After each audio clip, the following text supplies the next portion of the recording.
বাবানকে নাচতে বলেছিলাম, নাচতে নাচতে বাবান খেতে দিল।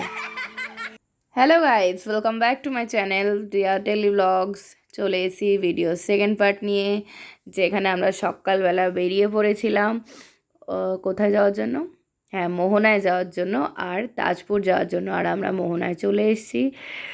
বাবা যা মাছের গন্ধ! ওফ, বলছিলাম ওই বাজারটা দিয়ে না নিয়ে গিয়ে অন্য দিক দিয়ে যেতে, কেউ কথা শুনবে না তো কী করা যাবে। বাবান বললো যে না এখান থেকেই চলো, এত মাছ যখন খেতে ভালোবাসো তো মাছের নয় গন্ধে একটু নিলেই কী অসুবিধা রয়েছে। আর আমার তো মাছের গন্ধে বমি পায়, শুধু আমার কেন, মামিদের মাসিদের সবারই বমি পাচ্ছিল। তো কী করা যায়, মোহনায় এসি আর মাছের গন্ধ নেবো না, এটা তো হতে পারে না। তো যাই হোক, এখন আমরা এই সরু জায়গাটা দিয়ে হাঁটছি। হাঁটতে হাঁটতে এখানে এই যে দেখো পাশে বাবান রয়েছে, মামিরা ওদিকে এগিয়ে গেছে, মাসি কোথায় কে জানে। এই মোহনার সকালবেলার সমুদ্রের ঢেউটা এত সুন্দর লাগে না। এই টাইমটা ভাটা চলছিল, তাই ঢেউয়ের তেজ যতটা ছিল না। জোয়ার থাকলে হয়তো সমুদ্রের জল আরও অনেকটা আসতো। তো মোহনা সত্যি, মোহনা খুব সত্যি ভালো জায়গা একটা। এখানে সবাই বসে ফটোশ্যুট করছিল, কিন্তু আমি এখানে সেরকম খুব একটা ফটো তুলতে পারিনি, তো শুধু ভিডিওই করছিলাম। যে এই যে বিচের ধারে নেমে এসেছি এখন। বাবানকে বলছিলাম যে বাবান চলো একটা সিনেমাটিক শ্যুট করি, কিন্তু সেটা আলটিমেটলি আর করা হয়নি, কারণ ব্যস্ত হয়ে পড়েছিলাম আমরা সবাই। আমরা তাই প্ল্যান করছিলাম যে মোহনা থেকে এবার তাজপুর যেতে হবে। তো এবার তাজপুর আমরা যাওয়ার পথে জগন্নাথ মন্দির পড়ছিল, তো সেটা এখনও পর্যন্ত তৈরি হয়নি। এই দেখো মোহনাতে কত মাছ এখানে, কিন্তু বাজারটা সেভাবে আমি নিতে পারলাম না, কারণ এত স্মেল করছিল মাছের যে কি বলবো।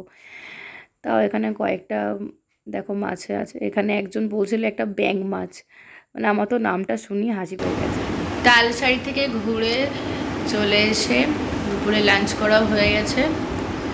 এখন সবাই একটু স্নান করতে যাবে নিউ দীঘাতে। খুব ইচ্ছা ছিল উদয়পুরে যাব, কিন্তু উদয়পুর তো বন্ধ, তাই যাওয়া হলো না। তাই সেই ভিডিও আর তোমাদের সাথে কী করে করবো, যদি কোনো নেক্সট টাইম যদি আসি তাহলে উদয়পুরের ভিডিও নিশ্চয়ই করবো। খাওয়া দাওয়ার পর তো ঘুম পাচ্ছে। এই বাবা না তো ঘুমের বাজে একটা অভ্যেস করেছে না, দুপুরবেলা করে খেলেই ঘুম পায়, কিছু বলার না। বাড়িতে গেলেও ঘুম পায়। এই যে বাবা এখানে চুপ করে শুয়ে রয়েছে, দেখো ও আবার স্নান করতে যাবে, ওর এখন ঘুম পাচ্ছে না, ঘুরতে এসে এখন চাঙ্গা হয়ে গেছে, আর আমার ঘুম পাচ্ছে। কি অবস্থা! ঠিক আছে চলো, আর সন্ধ্যেবেলা দেখা হবে। মনে থেকে রুমে ফিরে আমরা দুপুরবেলা লাঞ্চ টাঞ্চ করে বিকেলবেলায় গেছিলাম নিউ দীঘা বিচে।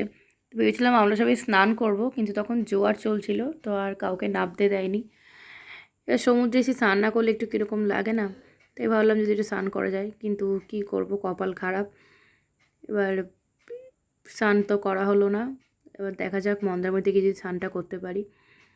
সমুদ্রে এখন আর স্নান করতে না সেভাবে ইচ্ছা করে না, এখন মনে হয় বড় হয়ে গেছি, এখন আর এসব আমাদের জন্য নয়।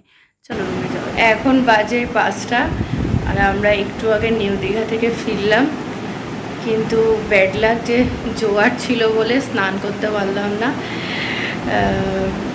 বাবানের ইচ্ছা ছিল যে একটু স্নান করবে, শুধু বাবান কেন, ভাই বোন, মামা মামি, মাসি বোন সবারই ইচ্ছা ছিল যে স্নান করবে, কিন্তু আর স্নান করা হলো না। আজকেই তো লাস্ট দীঘাতে, কালকে আবার মন্দারমণি যাব, কি করা যাবে। এইমাত্র স্নান করে মানে হোটেলে এসে স্নান করলাম, করেই ফ্রেশ হয়ে এসে বসলাম, ভাল লাগছে না, এবার একটু ঘুমাবো, তার সন্ধেবেলা আবার বেরোবো, তখন দেখা হবে। চলো, সন্ধেবেলা আমরা বেরিয়ে পড়েছিলাম নিউ দীঘা যাওয়ার জন্য, যে কিছু কেনাকাটা করা বাকি রয়েছে। তো বাবা হঠাৎ বললো যে নিউ দীঘা যা আছে ওল্ড দীঘা তো একই রয়েছে, তোমার যা কেনার দরকার তুমি ওল্ড দীঘা থেকে কিনে নাও। তাই জন্য আর নিউ দীঘা যেতে পারলাম না, কিন্তু খুব ইচ্ছা ছিল নিউ দীঘায় যাবো, একটু পমফ্রেট খাবো, কাঁকড়া খাবো। যাই হোক, সেগুলো আর করা হয়নি। তো এখানে দেখো একটা ব্যাগের দোকানে চলে এসেছি, অনেক রকম ব্যাগ ছিল, মায়ের জন্য একটা ব্যাগ নিয়েছি, আর একটা পুচকু আছে আমাদের, পুচকুর জন্য একটা বল নেওয়া হয়েছে, আর আমার 4টে বান্ধবী আছে, তাদের জন্য কানের দুল নিয়েছি আমি। আর মামিদের জন্য, মাসির জন্য রাধাকৃষ্ণের মূর্তি নিয়েছি, আমার ঠাম্মার জন্য তাই নিয়েছি। আমার মায়ের জন্য কিছু নেওয়া হয়নি, তো আমি ভেবেছি যে আমি ওখানে ফিরে, বাড়ি ফিরে তারপরে মায়ের জন্য কিছু একটা নেব।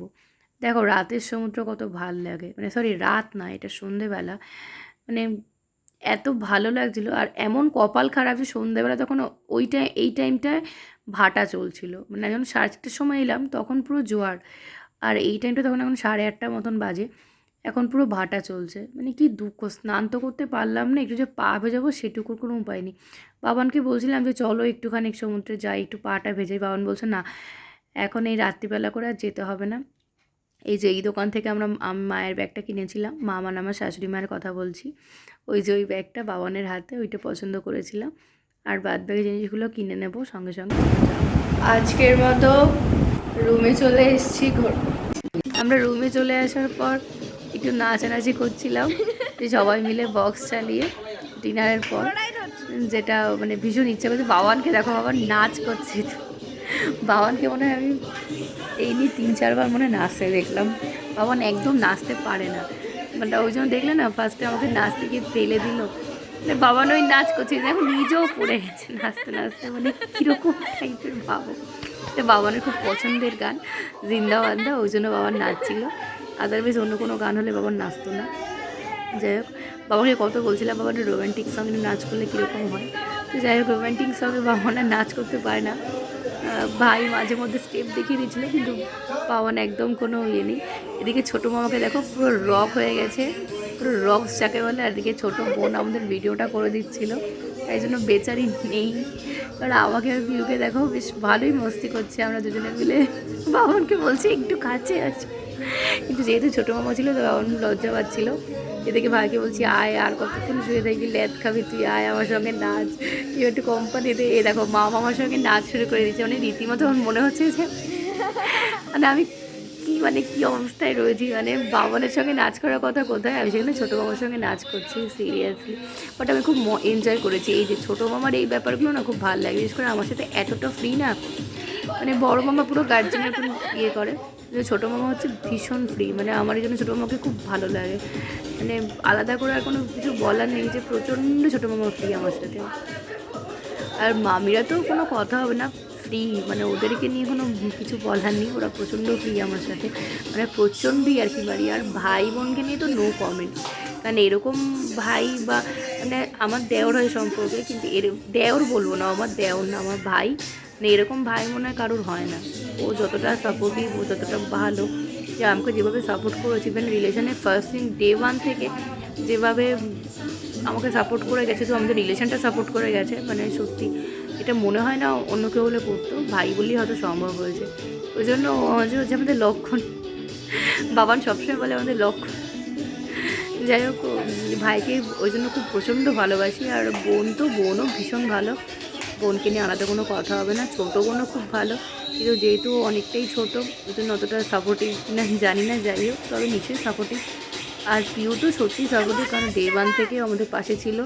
আজকে ভাই বোনের জন্যই আমাদের রিলেশনটা পসিবল হয়েছে, বিয়ে অবধি গেছে রিলেশনটা, নইলে ওরা না থাকলে হয়তো এই রিলেশন হতো না বলে ভুল হবে, বিয়েটা হতো না আমাদের।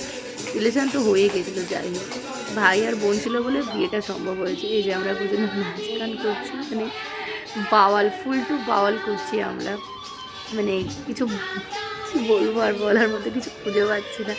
ভাইকে দেখো নকশা করছে, মানে ভাই সত্যি, মানে ভাইকে আমি মাঝে মধ্যে বলছি তাড়াতাড়ি বিয়েটা কর বাবা, তাড়াতাড়ি বিয়েটা কর, তাহলে তোর বউ এলে আরও মজা করতে পারবো, কিন্তু জানি না কবে বিয়ে করবে। চল, অনেক রাত হয়ে গেছে। ওল্ড দীঘা থেকে ফিরে এখন ডিনারের টাইম। তো আজকে আর ডিনার করতে ইচ্ছে করছে না, কারণ অনেক কিছু খাওয়া যায় সন্ধ্যে থেকে।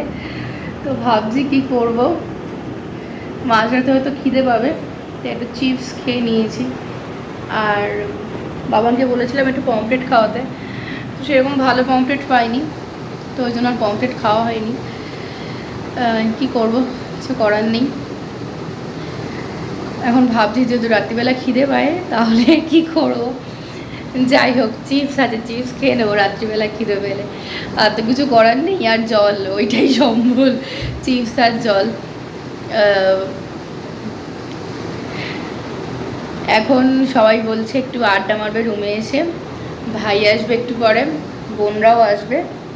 তো এলে তারপর ভিডিও আবার দেখাবো ওদেরকে যে আমরা কীরকম আড্ডা মারি। তো চলো দেখা যায়। এনিওয়ে রাত হয়ে গেছে, প্রায় 1:30 বাজে। এতক্ষণ অনেক নাচানাচি হয়েছে, সবাই খুব টায়ার্ড হয়ে গেছে।